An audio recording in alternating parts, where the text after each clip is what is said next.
So I've got this Sungold Power 10 kilowatt inverter that I've just installed, and it has never worked out of the box. I keep having issues with it, and I'm going to demonstrate the same problem I've had for a while. So here's the Sungold Sungold battery, and it's fully charged, as you can see. And right now there is nothing connected. The mains voltage is off. And even if it was plugged in, the voltage has been checked, it's correct. There's nothing coming out of it right now, and right now the solar panels are offline. So the only thing connected is the battery, and if you turn it on, what happens is it immediately goes into a failure, which will pop up in just a few seconds.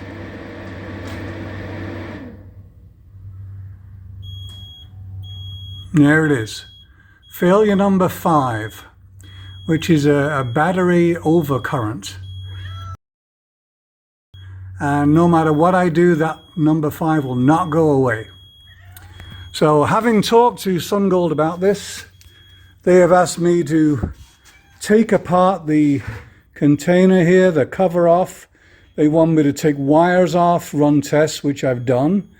And then finally, they wanted me to actually break into the pretty well-sealed components, like with a knife, and dig them out of the board. And I'm just not prepared to do that, because I think that's really asking a lot of a buyer of a brand new device that doesn't work. And I'm going to show you the components they want me to do in just a second. All right, so I've got the cover off now. There it is down there. Now, even when I open this thing up, it smells a little burned somewhere. So first of all, they wanted me to take off these wires, which I did, because that's just undoing a couple of screws, and retest it, and it would still do the same thing. And then now, these are the connections they want me to dig through and pull off the board. And I am not prepared to do that. That is asking a bit much of a purchaser.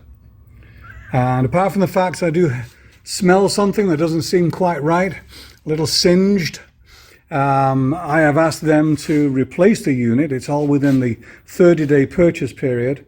And so far, all I'm getting is more demands to troubleshoot these boards, take off the connections and figure out what it is. They want to just send me components and have me repair it myself. And I'm good with power. I've got a 12 kilowatt online grid tie system here. That's worked perfectly for a year. This is a little beyond me as far as working electronics. And I'm having to go through legal means now. I'm having to go through chargebacks and filing a case with the California attorney's office to try to get them to stand behind their product and send me a new one. So be warned, Sungold is not going to stand behind their warranty unless you really push them. And as soon as I get a resolution to this, I'll give you an update.